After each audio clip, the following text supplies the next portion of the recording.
podcast on Retcon 2023 in Lund. Yeah. Woot. Yeah. Woot. David Sobolov. Welcome. Thank you. Welcome to Sweden. Thank you so much. It's my first time here. Beautiful. How do you like it so far? I like it because I like helping the berries. Lingonberries? Yeah. How do you say it? Lingonberries. Lingonberries. Okay, lingon, yeah. They're very difficult to get in the U.S. and I love them. And I love herring. And you can find it, but I'm the only one that likes it. But now everyone likes it here, so it's available. Yeah. So the 3 days I'm here, you'll be eating a lot of that. A lot of those two things. Do they go well together? Yeah. Lingonberries and herring? I think so. That'd be weird though, wouldn't it? Sweden is good. You can have lingon with everything. Do you guys keep it weird here like we do?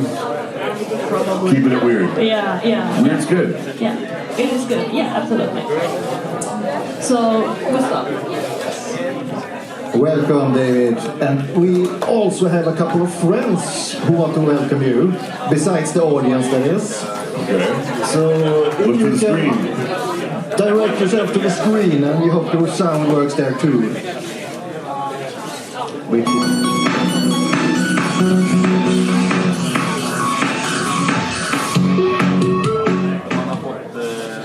Hey, David Sobolov. This is Gary Jock here. Just sending you a quick note saying, have a great time in Sweden. The people are wonderful. I think you'll have a ball.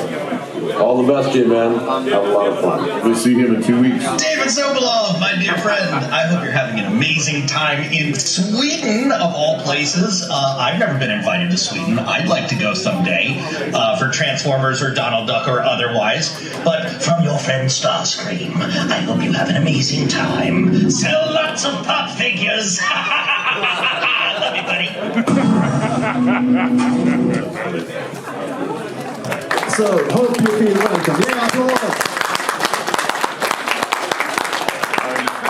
In about 2 weeks, I'm going to TFCon in Orlando, Florida, U.S., and Gary's going to be there. And I see Daniel all the time. We live in Los Angeles together. But that was awesome. Yeah, you have friends all over the community. But first off, are you a Autobot at heart, or are you a Decepticon at heart? Well, I'm becoming a Terracon pretty quickly because I'm starting to do that in this new movie. So he's fun. He's so mean. Battle Trap. He's all mean. I love his last line in the movie. You know, someone bring me a real fight, and then they squish him. I love the way they did that. But I love how they argue about who wants to kill Battle Trap. Yes. Is it mine? He's mine. Yeah. Did it make the right choice, you think? Yeah, I think so. They claimed the right of the one that the right to kill him, so they got the right one. I like the ape link in that. I was happy with that. A lot of people didn't know I played that role because we weren't allowed to talk about it until the day of the premiere for ape link. Because I wondered if he was just too similar to Primal, so it might have been confusing before you saw the movie. I don't know why they did that. Yeah.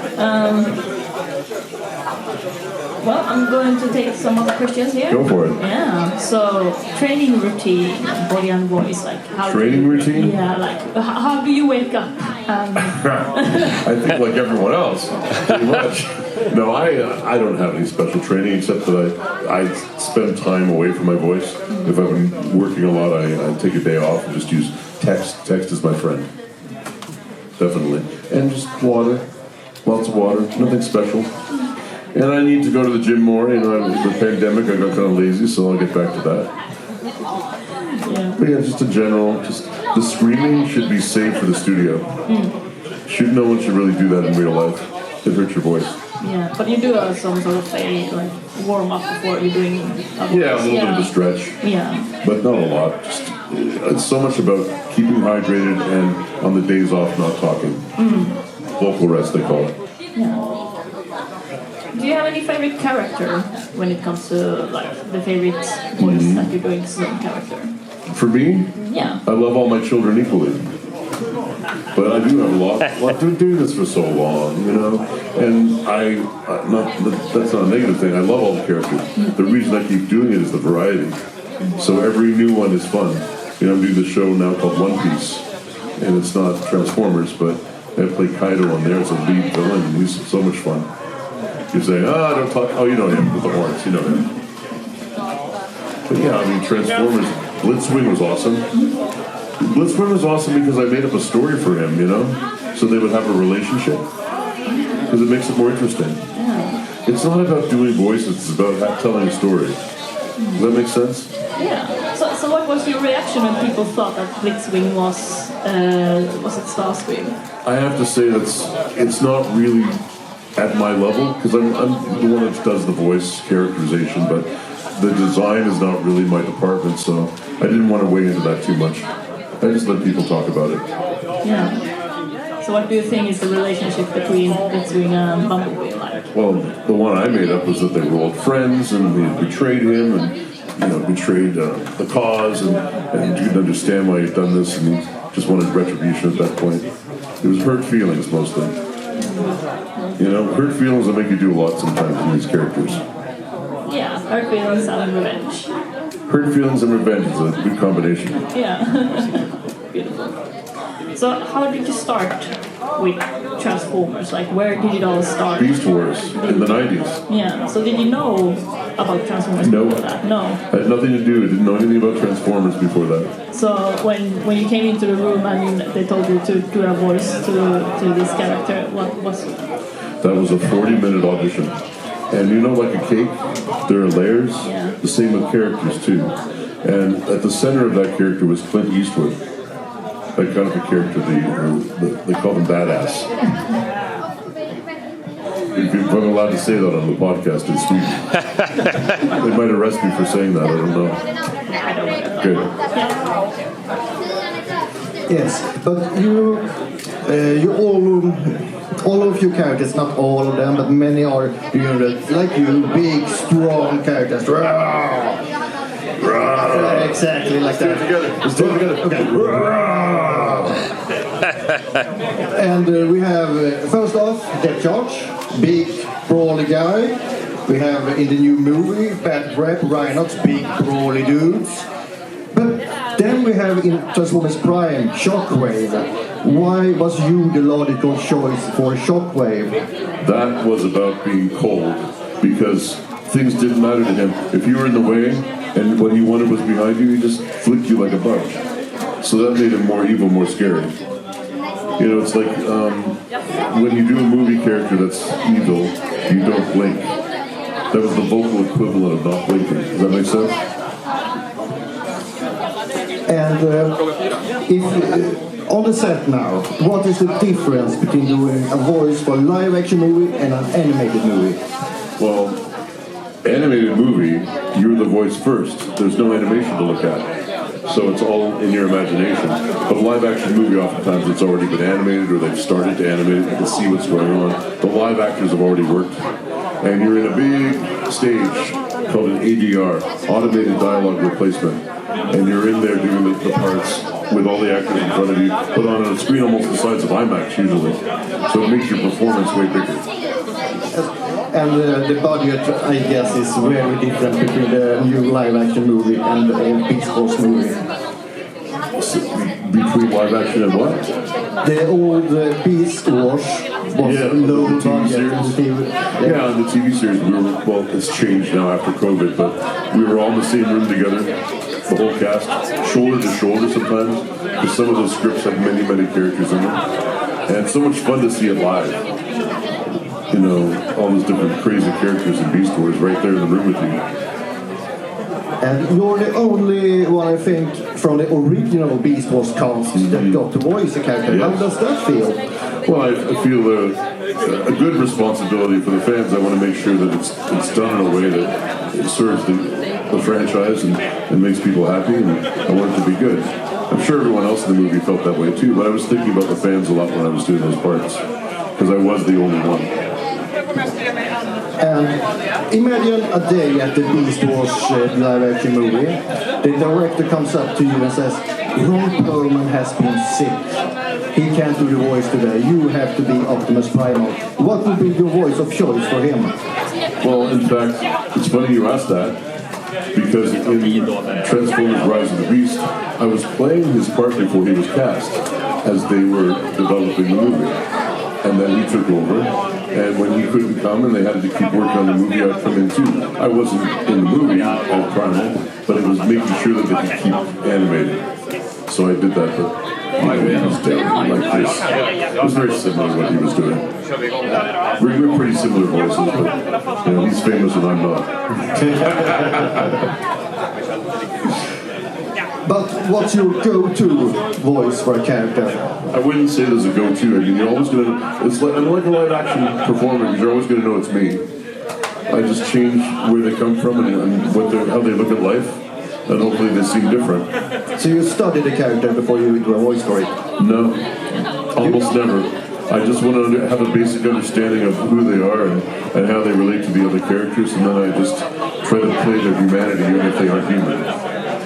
I don't try to do a voice. The voice comes to me. Well, a voice that makes sense for its personality, you know? Of course. How does it feel to give life to a character? I've done that sometimes. You mean when I'm live action on camera? No, just the character. The voice is the thing that gives it life. A soul The voice that keeps is... it, yeah, just human. Yeah. Again, a huge responsibility. Because sure, the exciting graphics and the action and the story makes it jump off the screen, but I think we draw people in with the human voice. Yeah. I'm a little bit of a question, like, how did this all start? Like, did you just come out from your mom and decided to be a voice actor, or like how do you start as a voice actor? Take two, take three. No, not like that. I didn't intend on doing this. It found me. An agent saw me doing a theater play and said, "Come do villains." And people kept encouraging me by wanting me to work, so I kept going, and eventually it was something that was the main thing that I did. I loved it. I've been doing it almost 30 years now. You should be proud of yourself. I'm not proud of myself, but I like working. Yeah. And I like creating and telling stories. And I'm lucky at my age I still get to do that. You know, I've been called in for Transformers parts for so many years. I'm very lucky.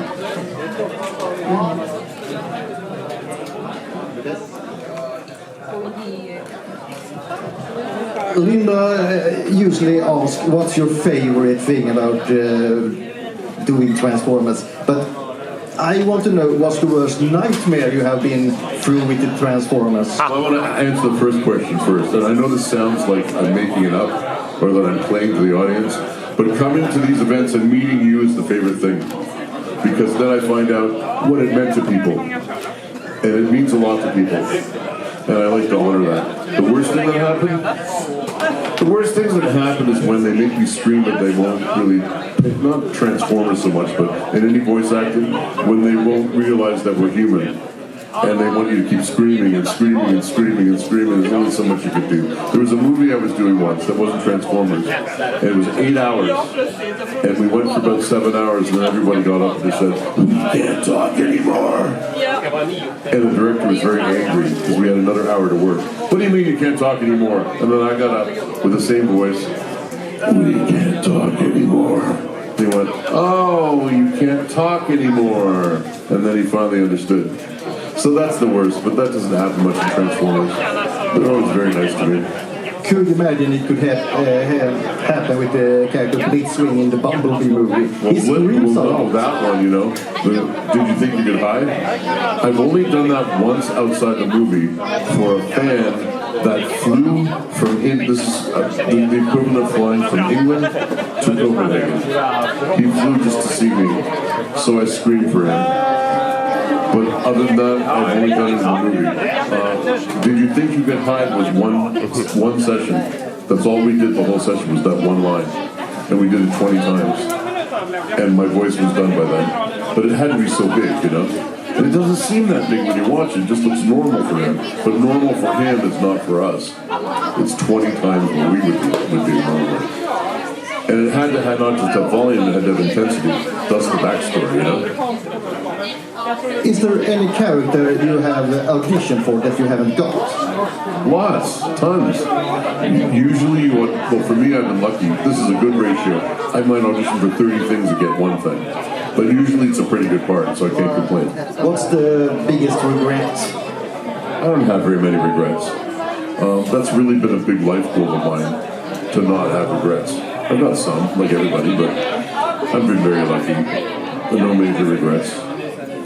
And as everybody know from one of the greatest cartoons in history, the Headmasters, especially the dub, Galvatron's weakest part of his body is his head. What is your weakest body part? My weakest body part? Yes. You know, when I was in... That's a funny question. The last time I was asked that was in school. I went to the neighborhood playhouse in New York, and I studied with Sanford Meisner, who's a famous teacher. And we had to do a dance at the end of the year, showing your best body part and your worst. And at the time, for some reason, I had some insecurity about my hands. So it was a dance about my hand. I don't feel that way anymore, but I mean, that's a very personal question. Very personal, sir. At least I'm not throwing popcorn. You're not throwing popcorn at me? Oh, like Daniel did, yeah. So what is your strongest body part? My voice. Is the voice a body part? My larynx. Yeah. I have a very strong larynx. My Adam's apple. I can shoot things from it. No. That didn't come out so well, did it? I'm impressed. Very good. Gustav, can I trust you? These questions are getting spicier and spicier. Sorry, it's getting too spicy for the pepper. And if all of your characters you have voiced in Transformers assemble in a bar, who is the most likely to keep the bill? Let's see. Well, not depth charge, because he would be running away to fight somebody at the moment's notice. Brawl. You know, Ape-Link would pay the bill. Because he's the calmest and the nicest of them all, you know? Yeah, I can see that. And what is your favorite line from the Transformers? What have you been asked to do the most? For the fans, it's great, you know, I could say, Peter, you are wonderful. You know, that's, people always like hearing that. That's a famous quote from him. Well, did you think you were going to hide is great. Or also, let's make it official. Let's make it official. When he's going to rip his throat out, that's fun too. Things that are deliciously evil are fun. You know that expression? Delicious evil? Yes. Yes. That's a logical choice, I think. So far about Retcon, what do you think? What's to not like? Everyone's been so nice. You've been nice. You're bordering on not being nice, but you're being not kidding. They say I tend to do that. I'm kidding myself. Sorry. No complaints. And my first time in Sweden, everything's been great. It's only been a day. I'm sure it'll be 2 more days of wonderful things. We have a couple more questions, but let's give the audience a chance to ask a question. Any brave soul have a question for David? In the back, of course.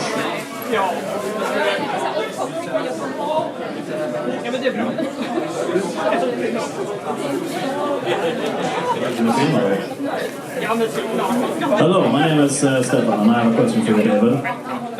Do you have any fond memories while doing voice recording for Beast Wars? Like any particular moments you remember with the rest of the cast? Well, you make me emotional because Cam, who's no longer with us, playing his adversary the final day, they didn't tell me that he was going to die, that the depth charge was going to die, but until they handed me the script.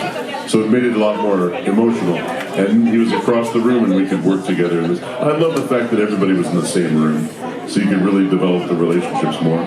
And I wish that we had been able to do a panel together or see. I never saw him again.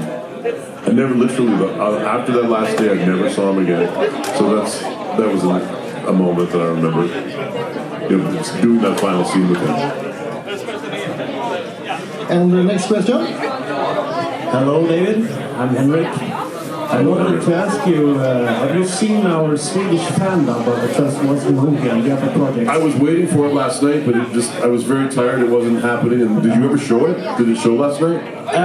We showed some parts, yeah. And I want to see that. It's all available on YouTube at Transformers på svenska. I'm sure Peter will send me a link. I wanted to know if you've seen any of the voice castings and what you think of the quality of the voices, even though you can't understand Swedish. Oh, ask me again next time they have it. Yeah, okay. Or at the booth later when I've seen it by then. Okay. Maybe I'll get Peter to send it to me during the day and I can look at it. Yeah, and I totally understand what you said about doing the even things and enjoying it. I dumped Starscream and threw Megatron out of an astral train. And he was joyous. The only time he ever showed emotion was when Starscream was around. Because he didn't like Starscream very much. Any more brave souls with a question? Right behind me. Right behind me. I remember that you voiced Blitzwing for a guy named TFI Creations on YouTube for a Bumblebee fan movie. Is that something you do very often? Helping fans to I don't remember that, to be honest. Was it Blitzwing? Yes. Well, I have to see it, because usually now I don't do that anymore because the studios don't want us to do that. So, yeah, if it's the same character, I'll voice other characters for people, but usually not a character that exists anymore, because the studio really doesn't want us doing that. So if I did that, that would have been one of the kind things. Okay, thank you. That over there.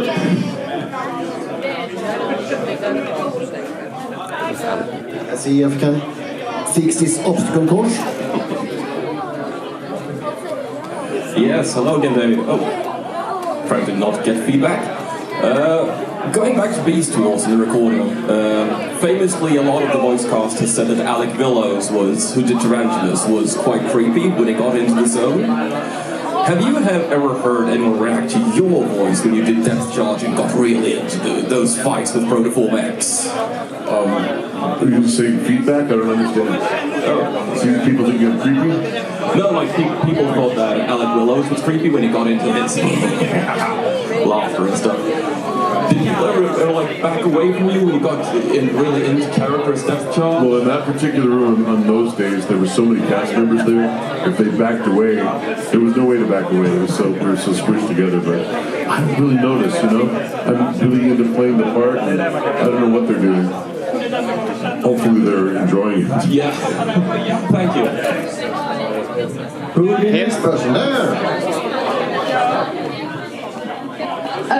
What is your guys' opinion on Shockwave from Transformers Prime? What is my opinion on Shockwave? From Transformers Prime. I love doing him. He was evil. He was evil in a different way because if he wanted something behind you and you were in the way, there was no emotion about it. He just would flick you out of the way and get it, you know? So that makes him a really interesting character. Playing evil when it's cold is difficult. Next one. I see we have a question up there. So, if you were to fight Mark Ryan, what would you do? I wouldn't fight Mike Ryan. I'm sorry, you're Mark. Mark, he's been very nice to me. I just met him yesterday. But why would I fight him? We would have no reason to fight. We'd go to the bar and have a drink and work it out. We'd work it out. Our characters could fight, yeah. Whatever fight would happen if there's two Transformers in the room, it's going to be a pretty intense fight. Whatever would happen. And I was born dinosaur. All right. Next question, anyone? All right. Then I can just ask you this. Gustav. Oh, sorry.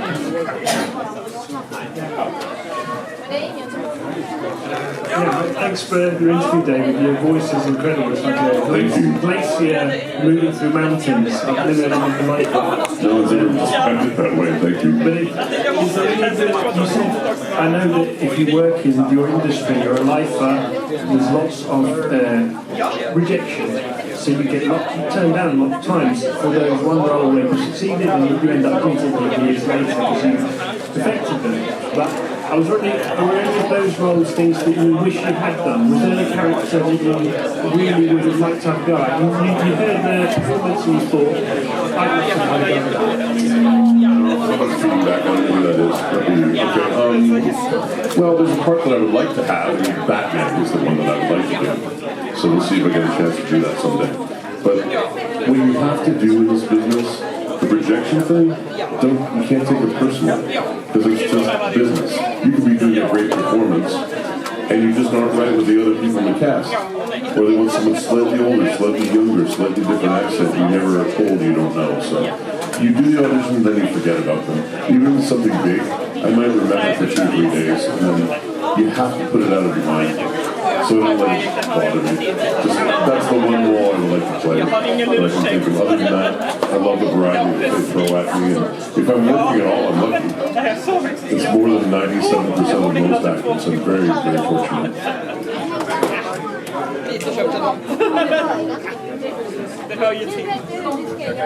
Peter here. Now, one question, David. How would your Batman sound?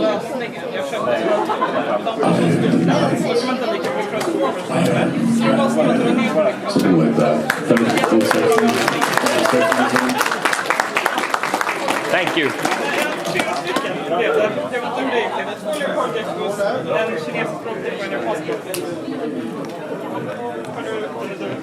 Okay, quick question. Okay. Favorite voice acting job of all time you've done? Your favorite actor, your favorite character? Okay. I can't say my standard line that I said earlier, I love all my children equally. I have to have one. Well, you know, that's so impossible to answer. Because I've been doing this for 30 years. How could there be an absolute, above all favorite in everything? Okay, I've got a modification. What's the character that has made the most impression on you of all the voices you've done? Okay, well, that narrows it down to maybe 5. But you know what, there's a part. And outside of Transformers, Transformers has been amazing, but there was a part. It was a show called Kaijudo. I don't think anyone here has seen that. Has anyone here seen a show called Kaijudo? No. Oh, you've seen it. One person's seen it. Yeah, there was a part in that where he was just a gentle giant.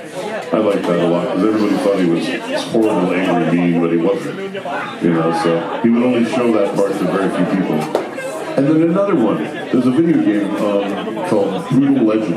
Not Brutal Legend. I don't know what is it called. I remember the part was called Digo Aegis. And he was so complex, you know, he even though he was a character in a video game, he was a patron in a bar, but he was alcoholic, so he was trying not to drink, but he was there because he loved the person behind the bar. The woman behind the bar, he loved her, but she wouldn't be interested because he was drunk, you know? But he was trying not to drink for her, and then he had been a soldier, and they kicked him out because he was involved up to drinking, you know? It was such an unusual character for a video game. Yet he wanted to get his old glory back again and fought to get his life back, so that was interesting. So yeah, well, they have a great backstory. It's always fun. Any last questions?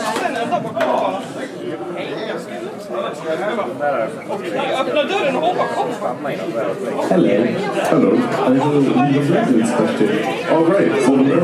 Yeah, Oliver. How much of the lore did you get to read before doing the live? With video games, there's a lot of security. Mm-hmm. For some reason, they don't give you the script until the minute you're looking at it. Oh, really? You get nothing. And they'll answer questions, and that's where you learn most, in the session. You're asking them, I've done about 90 video games, I think once they gave you the part 2 days before. You just see it on the day. But yeah, it was great learning as I went along. Difficult to remember. The fans will remember far more than voice actors. I can see that. And about the lore, David, in Beast Wars, how much did you know beforehand what would happen to my character? Oh, before? In that show, they would give us a week notice usually. until the day he died, and then they didn't tell me till the day I showed up. As I was mentioning earlier, that this tangent script. So no, I hadn't watched the show, and I didn't know anything about Transformers at that time. So and I see even now there's a part called Kaido that I play on One Piece. Nothing to do with Transformers, but it's dubbed into Japanese, so I could watch ahead and see what I do, but I don't want to know. And right now I'm talking to you, I don't know what I'm going to say next. I'm basically answering a question, or maybe I'm drifting, I don't know. But I like the humanity of that. As long as you have a basic idea of what's going on, and some idea, like in Bumblebee case, there's some lore that is some background that affects him. But other than the basics, I need to know, I don't want to know much. So ignorance is bliss, I guess. Any last question before me? Oh, there!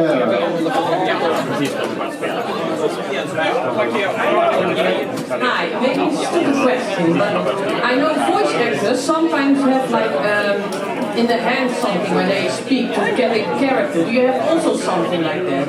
Yeah, because it's not about the voice, it's about what's going on in the scene. So I'm telling the story and playing the scene. If it's animation, I have to make it all up in my head.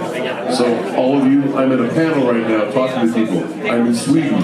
I'm speaking to you. I'm looking to see your face. All that stuff has to be in my brain when I'm doing, or it doesn't sound real. It just sounds like you're reading words. So yeah. But you have something like in the Netherlands, where probably have a voice actor for it too, and she has this place button, so that she uses it as her character, she moves it around, so she can talk to it in her voice. That's awesome. Everyone has their technique, you know? You don't have something like that? Well, it's called a voice print. When you have the type of voice that you're doing, the style of the voice. Usually the first day, the union rules in the U.S., the actors union, they hardly ever use this, but you can go 8 hours on the first day, and then only 4 after that. And the 8 hours is so that you can do that. You develop the parts to the point where you can keep it consistent. Because on day 1, I have to sound the same as on episode 90. So it has to be established and set. So that's just the icing on the cake to me, the voice. A crazy voice I would do or something. I don't ever do voices like that, but yeah, that's just there, and then you tell the story. Thank you. Thank you. Have you any last question in that? We're running out of time. So, what would be the appropriate quote to end this interview with? The appropriate quote. Well, it's hard because I don't memorize my lines, but I'll try to remember something. Let's see. I wish there was a quote like a goodbye kind of quote. But I guess the one I was going to start with, and I didn't do it. The one I was going to start with was to everyone, did you think you could hide? Can you do it more aggressively? No.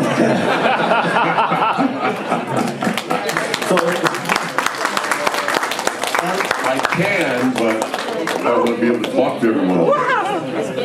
All right, and we always say peace, good tyranny, and May your lust never dull and your wires never cross. thank you, David. Thank you very much. Thank you. Thanks very much. Thank you, Sweden, for having me.